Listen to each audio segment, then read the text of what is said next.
Chapter 3. Longfield School. My mother took me to Longfield School in September 1940, 1 year after the declaration of war.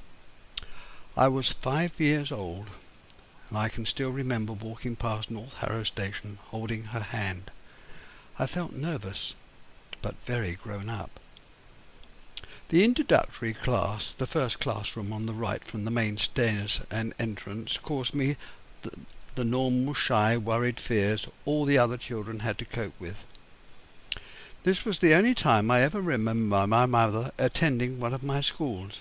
I'm sure she must have at some time, but I don't recall it. After my first day at school, I continued my attendance walking with my brother until I was conversant with the route. This initial period didn't take long, and I was soon making my own way.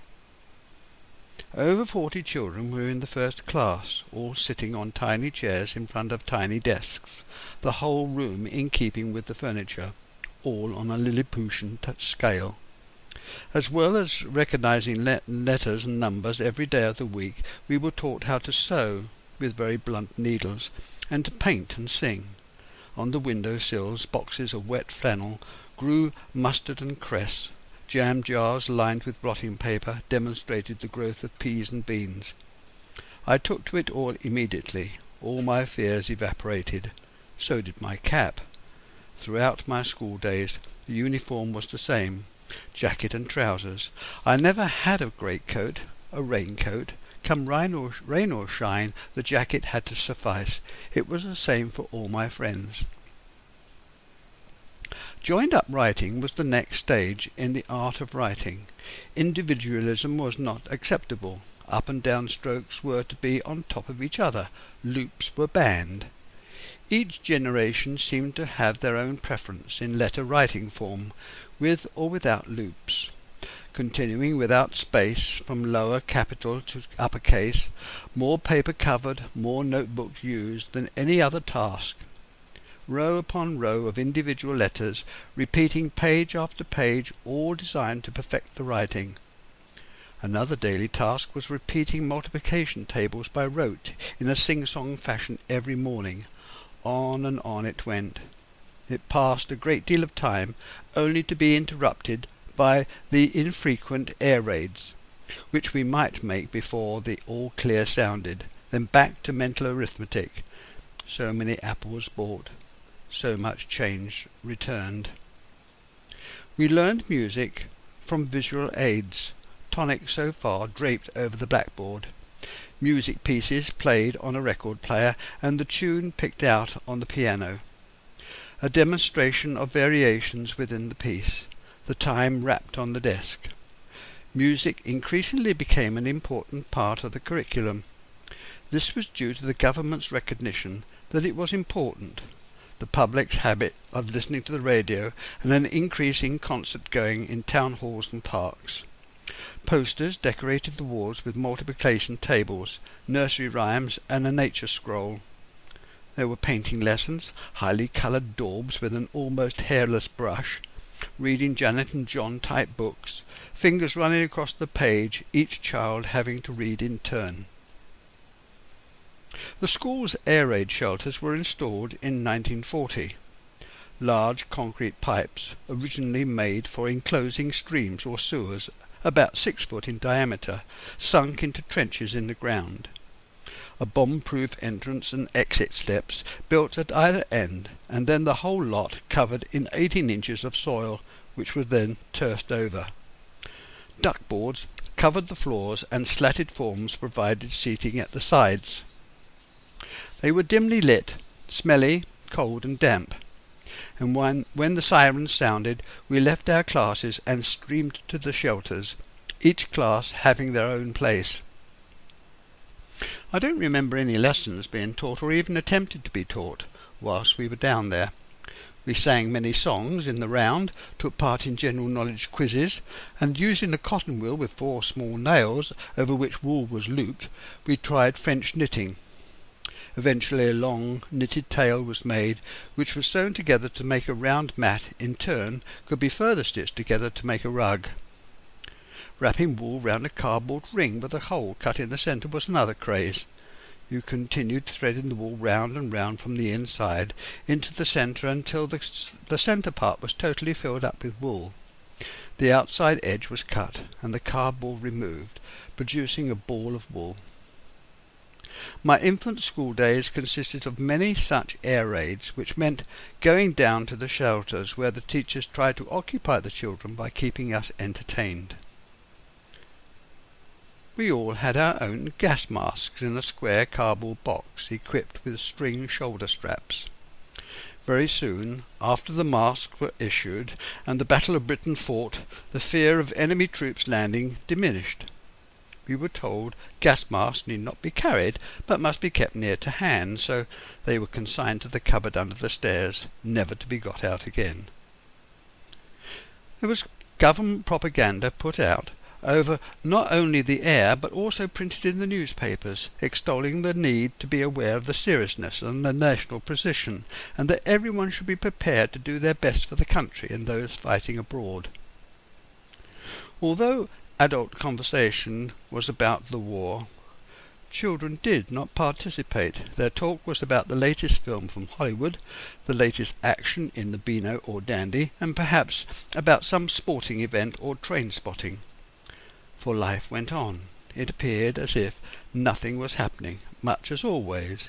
As children, we never noticed or commented on the lack of men, that the shops and town streets were only populated by women. Radio news programs were highly censored, giving a report on the war's progress in line with government plans. Newspapers took their lines from a similar agency, keeping in mind the necessity of keeping up morale. Everything was said and done to help the country's war effort. Programs such as Wilfred Pickle's Have a Go, Joe, Tommy Handley's Itmar, and Workers' Playtime or Bombed Out, written to raise the spirits. The period of the Blitz was over relatively quickly. The Germans, before putting Operation Sea Lion into action, the invasion of Britain, planned to put Britain's airfields and radar stations out of action. A sensible decision. Our Air Force, guided by radio waves, could and would have caused considerable confusion and damage to an invasion force. Shortly after the German initiation of the policy, when many airfields and radar stations were damaged or put out of action, Churchill demanded a retaliatory bombing mission on Berlin. This had the effect of prompting Hitler to return the attack to London, diverting his forces. Churchill never appreciated the result from this fortuitous order. The German bombers were to be attacked to ensure sufficient damage and loss that fighter escorts were needed. If the policy was to be continued, then for Britain the raids continued, further draining Germany's resources, but most of all relieving the pressure on Britain's fighter airfields and radar installations. Eventually Hitler put off the thought of invasion. Instead he marched into Russia. This heralded the end of the Blitz, particularly raids toward inland sites, and it meant fewer air raids all round. The school shelters gradually became redundant. As boys, watching from my parents' bedroom window, Stan and I observed the air raids at night over London. The air raid sirens would start their interrupted pulsating wail that told you to take cover. Approaching bombers were within range. The searchlight batteries would illuminate the night sky, flickering their beams of light about in an attempt to locate the planes. The interrupted drone of the unsynchronized engines of the German bombers punctuated the night. Occasionally the searchlight beams caught a bomber, making it look like a silver midget fly. The bombs would be exploding, making a dull crump. Then flames would shoot up, eventually making the completely eastern sky glow orange and red like a semicircular northern light spectacular. We could see at first the searchlights seeking out and occasionally lighting up an enemy plane. The beams of light flickering across the sky, forever probing for the aircraft. Then the ack-ack guns firing, trying to shoot the bombers down. At night you could hear the pieces of metal falling onto the roof, and finally the sirens give the all clear by a continuous tone, and the searchlights would begin to flicker out. In the morning it would be a rush to see who could find the largest piece of shrapnel. These pieces were swapped for even larger pieces, for two smaller. It was interesting to remember that Winston Churchill declared total war early on. Germany's total war effort was not declared until 1944. Total war is about every person involving every field of human endeavour. Pre-war Britain had more merchant ships than America and the Japanese combined. By the end of the war, 5,150 of these ships were lost, a total tonnage of more than its pre-war fleet. The country lost its prestige, its world position, and became deeply indebted to America, which would take many years to pay back. As much as 50% of the country's food was imported before the Second World War. Food rations started on the 8th of January 1940, organised by the Ministry of Food. After the populace warned the previous November, it was scheduled to happen for the purchase of butter and bacon. Sugar and all meats followed the next January. Cheese, cooking fat and tea soon afterwards. And to register to a shop of their choice, the government believed that it was possible Britain could be forced to surrender by sinking of food supply convoys and wished to share out the food available. They were also aware that hoarding by the well-off was likely to occur. By 1941, people began to get more accustomed to the limited supply, to experiment with unusual ingredients, imported tinned sausages and spam, powdered milk, eggs and potatoes. We hardly ever had to resort to any of these new foods in the home, although school meals included them.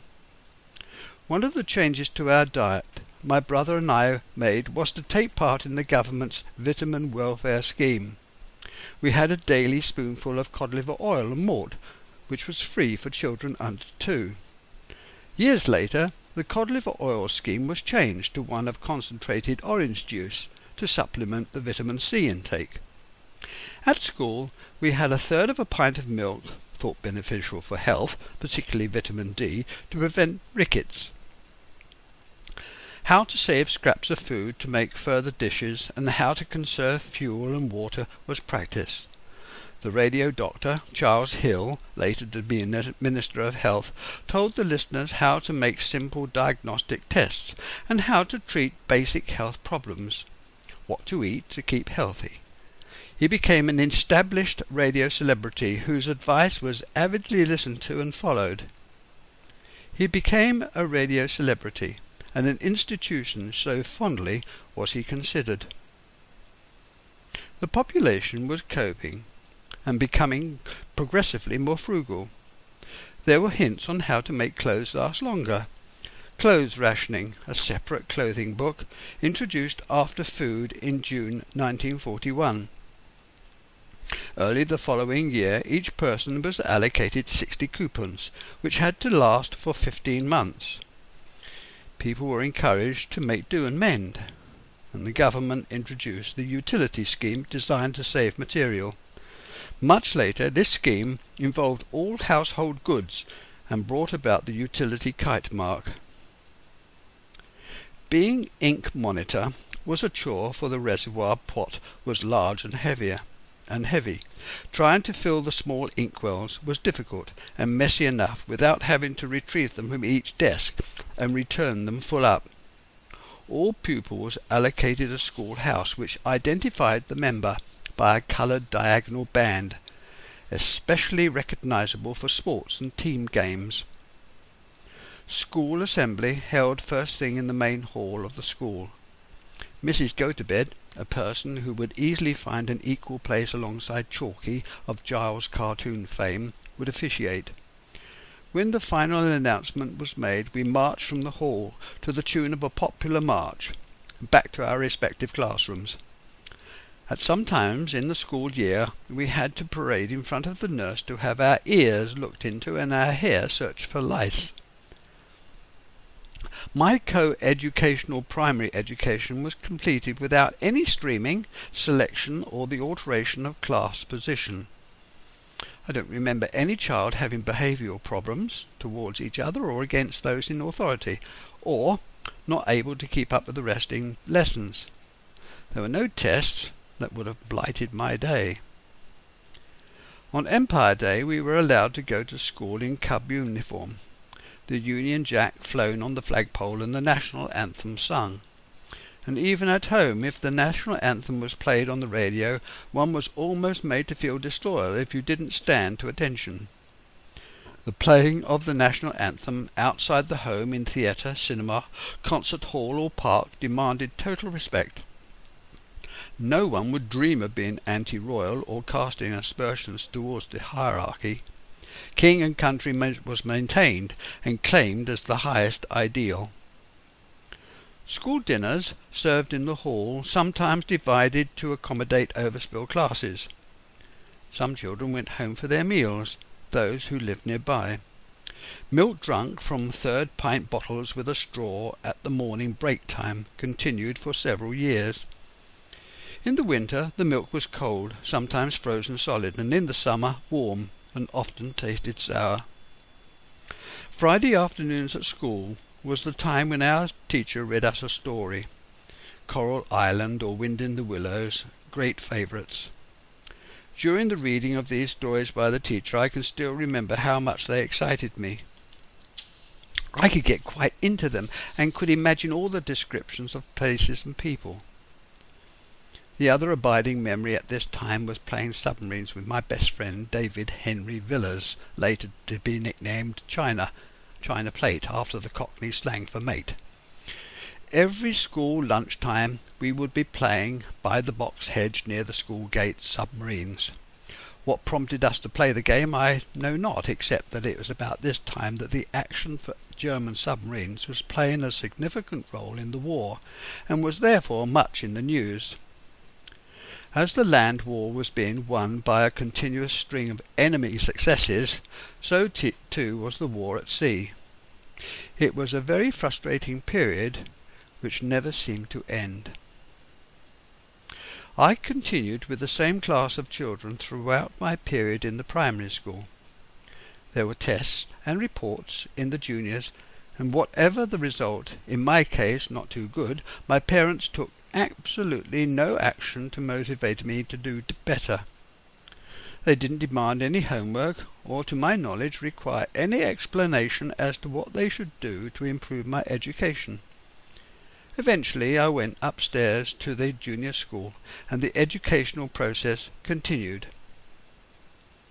In 1941 my brother enrolled in the local piano teacher's class. He practised religiously, and throughout his many years of lessons took the Royal College of Music exams. 2 years later my father asked me if I'd like to learn too. To this I replied no, keeping to myself that I didn't want to spend all my time practising whilst my friends were outside having fun. I don't think my father was very pushing. He knew that if I didn't want to learn, he would not have to spend money for the fees. It was a silly thing of me to do. I should have continued as my brother had done. In one of my elder brother's great schemes, it may have come from stories during the war or throughout the Scouts, whatever, his idea was that we should build an aerial ropeway from one bedroom window to the ground. The clothesline, running from the garden shed to a pole close to the fence, was borrowed and sneaked up to the bedroom, making sure that my mother didn't realize what was going on by being stuffed up my jumper. The bedroom window flung wide open, and one end of the washing line was tied to one of the iron bedstead's legs, paid out over the window-sill, and the spare dropped to the ground. We casually went downstairs out into the backyard. Using the mangle as an anchor, we tied the spare end to it and drew the rope tight. Back we went upstairs to begin our descent. and my brother, being the eldest and the organiser, elected to descend first. There were, other than the poor quality of the rope, two main essentials to the success of this escapade. One was the need for a firm anchor at the top, and two, that the bottom should be firmly held to prevent swing.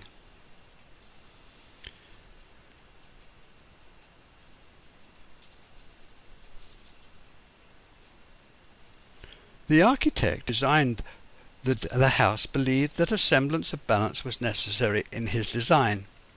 The doors and windows were in alignment, vertically and horizontally, beneath our bedroom window, which was the French doors. After clambering out onto the sill, my brother gradually descended. It was here that the first safety feature was missing. The bed took up the strain. Our bedroom never had a carpet, but relied upon linoleum to offer it a taste of luxury. The floor surface did not allow sufficient grip, and the bed gradually slid towards the window. Perhaps, if the second principle of safety, reliability, was put into place, success would have been achieved.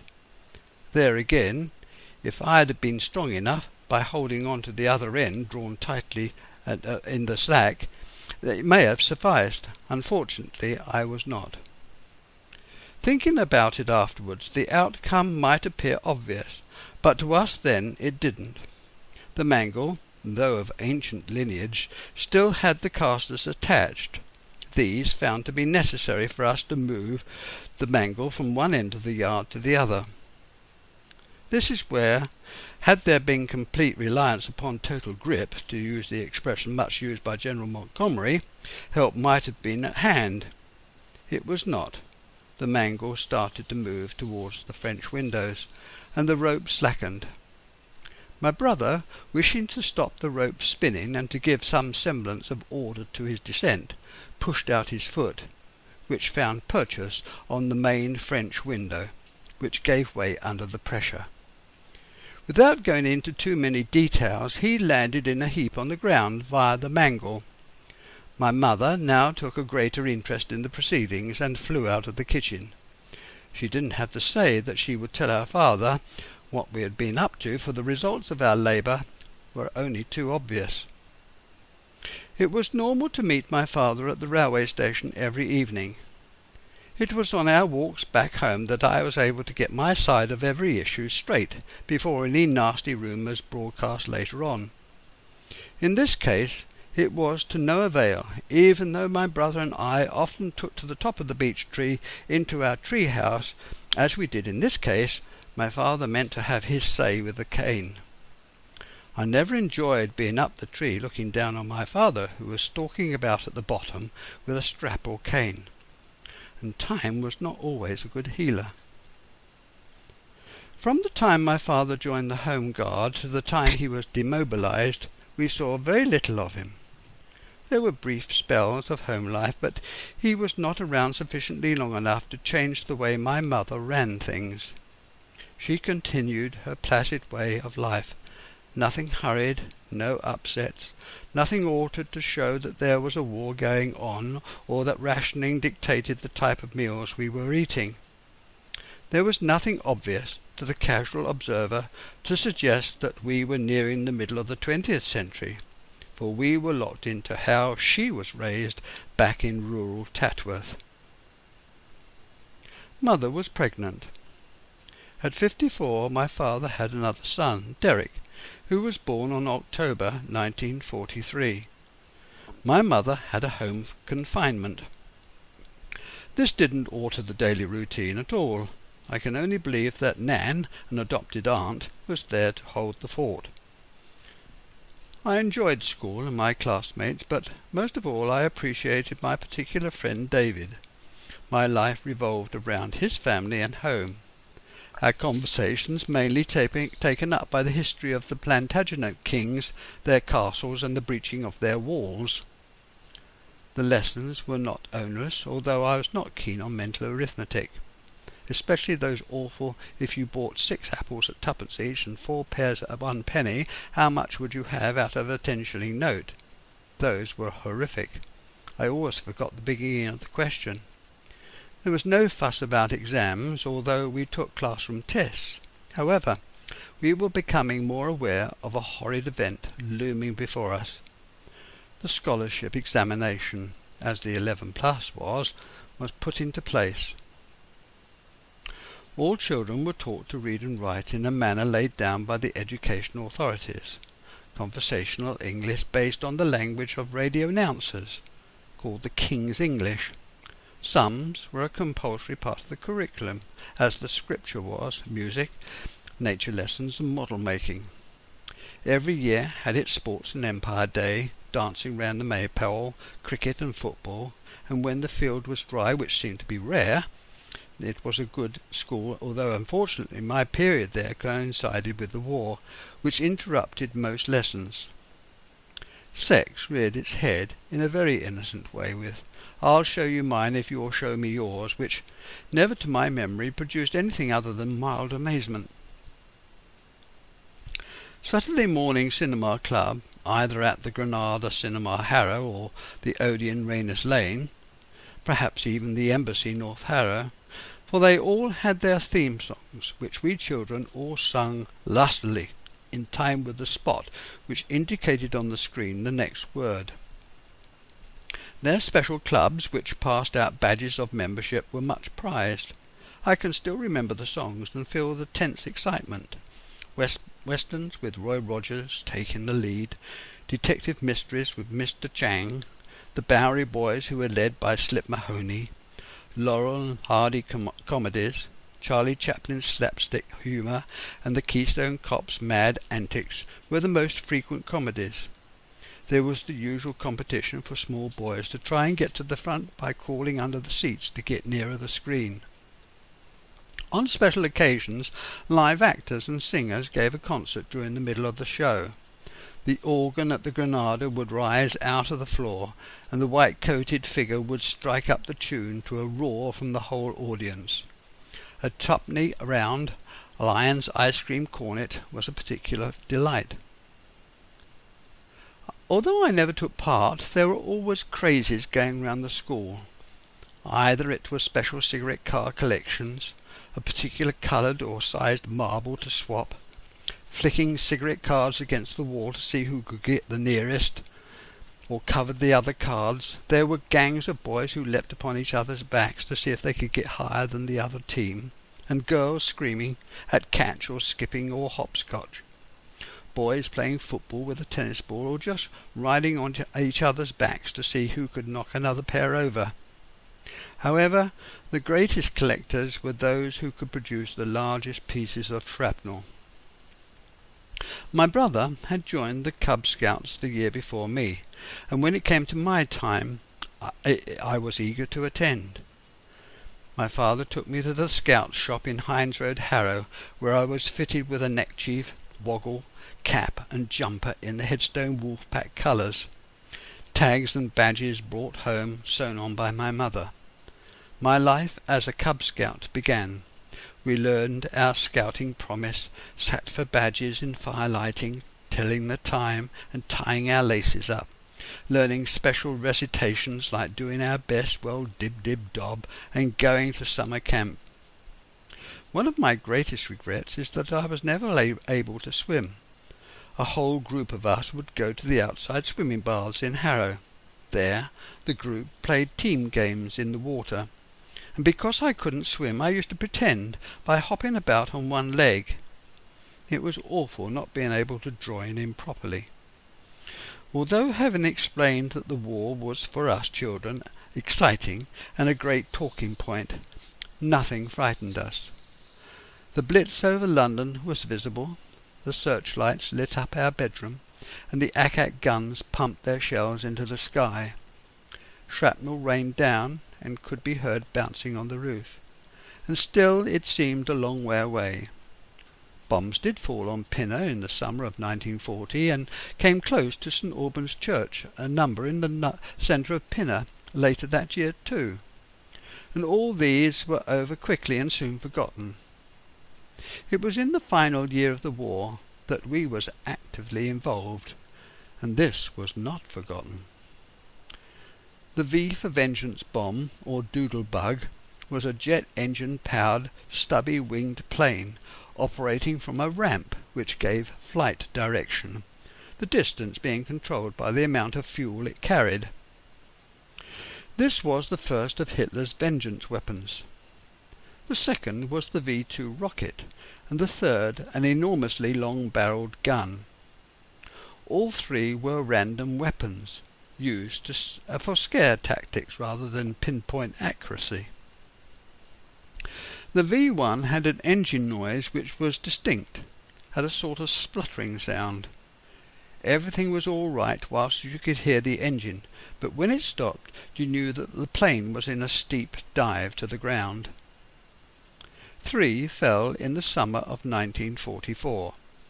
One fell on Parkside Way, another in Rowlands Avenue, and a third fell 7 doors away between numbers 49 and 53 in Cumberland Road, which also damaged the British Restaurant and Home Guard hut.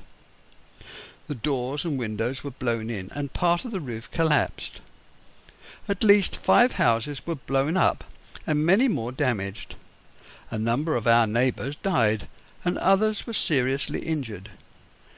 And this occurred when Derek was just under a year old, when the war was in its final year. My brother and I were getting ready for school after finishing breakfast. My father was there also, having just dressed into his uniform. We were all milling about in the kitchen. Mum was putting on my tie, and my brother Stan sat still on the box seat. It was a normal start to the school day, and we were about to head for the front door. There was a whooshing sound, and then the explosion. Not as you would expect an enormous bang, but more a rumble. There was an enormous billowing of plaster dust, actually all quite unimpressive for the devastation it caused. There had been no air raid warning, and we had been taken by surprise. Naturally, my mother's initial cry was Derek, which stimulated the whole family to rush for the hall and stairs. Up the family went, and into my parents' bedroom. There was the offending article, smiling, sitting up in a sea of glass and dust. It was amazing that no harm had come to him, for on closer look around, all the windows had blown in, and most of the doors too. A number of neighbours were killed, and one lost his sight. My father immediately headed down the road to see if he could offer any assistance and to organise the relief services. We, meanwhile, started to clear up the mess. And Auntie Nan, who was working for my Uncle Will's house in Pinner, was informed, and she kindly cooked our evening dinner and brought it over, walking all the way with the dinner on a plate with a cloth over the top later that day. It wasn't long before workers came round to repair the damage, to make the house fit to live in, and it was during this time that the floors were lifted and the void beneath was filled in with rubble. This to some extent cured the problem of damp, and many of the rotting joists were replaced, and so too the damaged floorboards. During the weekends it was my job to take Derek out in the pram, when we went for miles, mostly to Hall's farm. Often I would take him to Snow White's cottage, which was just up a cart track off George V Avenue, and could not be got from Noah's Hill to Pinner. My father's spell in the Home Guard ended in 1944, when it was clear to the government that Hitler was not going to invade. On leaving, his rank was made substantive. Now he was a major, although not on the serving list. His move back to the railways, which had 2 important effects on the family. One was that his car had to be given back to its rightful owner, and 2, life got back to the routine left behind 4 years previously. When I was about 10, I joined the choir at St. Albans Church, North Harrow. My brother was already in the choir, and the whole idea was my mother's, whose friend, Mrs. Green, had a son who was senior choir boy, and this was not a success, as eventually it interfered with playing with my friends, and it was all too confining for my tastes. Another call on my spare time was a paper round which gave me 6 and sixpence a week. It was the smallest round in the shop, but it suited me, and was to last for 5 years. This was the means whereby I could go to the pictures, buy a packet of 5 Woodbines or Turf cigarettes, and round it all off with a bag of toffees. However, I did enjoy music, and accompanied my father and mother to the Saturday or Sunday concert at the Moat Farm Concert at Headstone Recreation Ground almost every Sunday, until after the war, when it closed down. Our gang, which used to roam the streets of an evening, got up to many larks. The railway line tempted us to put pennies on the line so that the weight of the train squashed them, or perhaps build another gang hut on the embankment. Quite often we had to take to our heels because the railway police were after us. On one occasion I quickly jumped down from the embankment, only to find at the bottom that I'd cut myself badly on a piece of metal sticking out from the concrete side. Playing knock-down ginger was another prank we got up to, tying a piece of cotton to a door knocker, pulling it, and watching the annoyed face of the house owner, wondering who kept on knocking his door. Tying a dustbin to a car bumper, and watching it disappear down the road, scattering the contents. Pushing a potato down someone's exhaust pipe created mayhem, or scrumping apples from back gardens. Throwing fireworks, bangers, when we were annoying another gang, knowing where their hideouts were and creeping up on them. There were frequent gang fights between the Canterbury Road and the Cumberland Road gangs, using the bomb site at the top of the road. Broken roof tiles provided the ammunition, and the many bricks lined holes made excellent trenches. Scaffolding poles which stretched from roof to ground gave us a thrilling slide to the ground. It all was a perfect adventure playground. My father treated Christmas as time to massively celebrate. He loved it all. The hanging of the paper chains, bells and balls made the front and back rooms look like Father Christmas's grotto. Copper 3-penny pieces wrapped in greaseproof paper added to the pudding mix, if silver ones not available. The pudding cloth lay over the pudding, the string tied round the basin, and the ends of the cloth knotted over all. The pre-Christmas preparations would be done well in advance. The lead-up time was exciting, the rest viewed with trepidation and concern. Christmas was a time to look forward to, with its fog and possible snow, which gave it a special atmosphere of comfort and togetherness. Presents gathered and spread around the bottom of the Christmas tree. Pillowcases hung on the stairs to receive masses of simple presents. Stockings hung up on the bottom rail of the beds. The sideboard groaned under dishes of fruit, boxes of dates and chocolates. The front room table lay with an immaculately ironed cloth and set using the best china and cutlery. Grandmother was the chief guest. Unfortunately, she died in the last year of the war. Aunts Amy, Lil and Nan were usually in attendance, and the house used to vibrate with their chatter and bonhomie. The Christmas tree had strewn to its excess, with tinsel and glass balls, the fairy at the top waving her wand, tiny candles in their holders clipped to the branches and lit, and eventually the candles burnt away, and no more obtained during wartime. I had to queue up at the express dairy to get what cakes and sponges were available. The highlight of it all was my father playing all the old tunes on the piano, which everyone else sang along to. Song sheets were distributed, cut out of the newspaper especially for the occasion.